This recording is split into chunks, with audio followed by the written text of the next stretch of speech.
प्रभु की स्तुति हो। Past couple of weeks I was working in my office. पिछले एक दो हफ्तों से मैं अपने ऑफिस में काम कर रहा था। I was developing a small tool which is helpful for my entire project. मैं एक छोटा सा काम कर रहा था जो मेरे प्रोजेक्ट में उसका काम था। For the tool I haven't got any help from any of my colleagues. लेकिन वो काम के लिए मुझे किससे भी मदद नहीं मिल रही थी मेरे दोस्तों से। So I thought of sharing of my own and not to share with any of my friends, any of my colleagues. तो मैंने सोचा कि जो मैं काम कर रहा हूँ मैं किसी और को नहीं दूंगा, बस मैं अपने पास ही रखूंगा। And sideways it was about to know to my friends that he was creating a tool. लेकिन मेरे दोस्तों को मालूम पड़ गया कि ये कोई काम कर रहा है। So they informed this to my project manager. He has appreciated me. तो उन्होंने जाके फिर मेरे बॉस को बोल दिया और उसने फिर वो बहुत खुश हुआ मेरे से। And that time I got a pride that I have created that.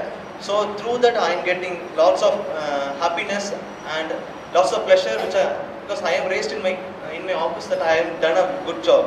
तो उस समय मैं बहुत घमंडी हो गया। मैंने सोचा मैंने ये काम किया अच्छे से, इसलिए अभी सबके सामने मैं बहुत ऊंचा उठ गया उसकी वजह से। And due to this pride और ये घमंड की वजह से I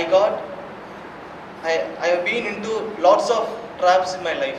वो घमंड की वजह से मैं कई सारे क्षेत्र में फंस गया। One of the thing I didn't read the Bible. एक तो वो हुआ कि मैंने बाइबल पढ़ना छोड़ दिया। I didn't spend time with God. प्रभु के साथ समय बिताना छोड़ दिया। Because I was always concentrating on my work. क्योंकि मैं सिर्फ वो काम के पीछे पड़ गया। फिर Finally, yesterday when I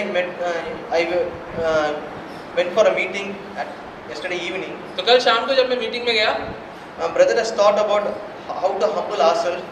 brother बात कर रहे थे कि कैसे खुद को नम्र बनाना है। And the article which he has read.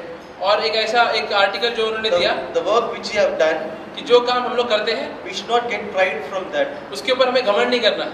But we have to humble ourselves. लेकिन हमें खुद को नम्र करना है। We should be unknown to the people. और उसको सब लोग के सामने दिखलाना नहीं है। But I tried to be known to all people. That's the situation I fall into sin. लेकिन मैं सबको दिखाने गया कि मैंने क्या काम किया और उसकी वजह से मैं पाप में गिर गया। In Jeremiah में 13 चैप्टर 13-15 उसमें वाक्य 15, चैप्टर 13 उसमें वाक्य 15। The title of the verse says Jeremiah warns against pride. Once again Pride.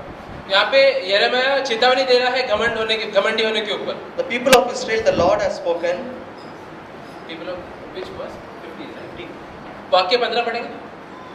देखो और कान लगाओ, गौर मत करो, यहोवा ने कहा है। It says the Lord has spoken. Be humble and listen to Him.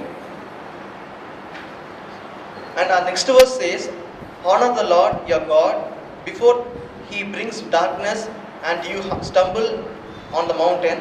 Before He turns into deep darkness the light you hoped for. तो आगे का वचन अपने परमेश्वर यहोवा की बड़ाई करो, इससे पहले कि वो अंधकार लाए और तुम्हारे पाँव अंधेरा पहाड़ पर ठोकर खाए।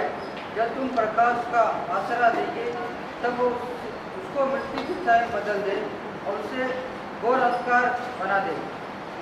It's second verse 16 says clearly, because I felt of pride I felt in darkness. वाक्य 16 में लिखा है कि क्योंकि मैं घमंडी हो गया इसलिए मैं अंधकार में चला गया। I felt the darkness, in deep darkness, which I hope for the light. It's disappearing. Light is keep on disappearing, and felt the darkness in my life. तो मैं ज्योति के खोज में था, लेकिन वो ज्योति मेरे जीवन से दूर जा रहा था और अंधकार भर रहा था मेरे जीवन में। Same ways, if this is a situation of if we set ourselves and mind of your own work, then the pride will not be coming into act. तो यही चीज हमारे साथ भी होएगा अगर हम लोग का दिमाग में सिर्फ हम लोग खुद की बड़ाई करते रहेंगे और घमंड होते रहेंगे। I thank brother. मैं ब्रदर को धन्यवाद देता हूँ yesterday sharing that article, कि उन्होंने कल वो आर्टिकल हमारे साथ शेयर किया, which has helped me a lot, जिससे मुझे बहुत मदद मिली and encouraged me to avoid pride in my life. और मुझे मालूम पड़ा कि मुझे घमंड से भागना है मेरे जीवन में।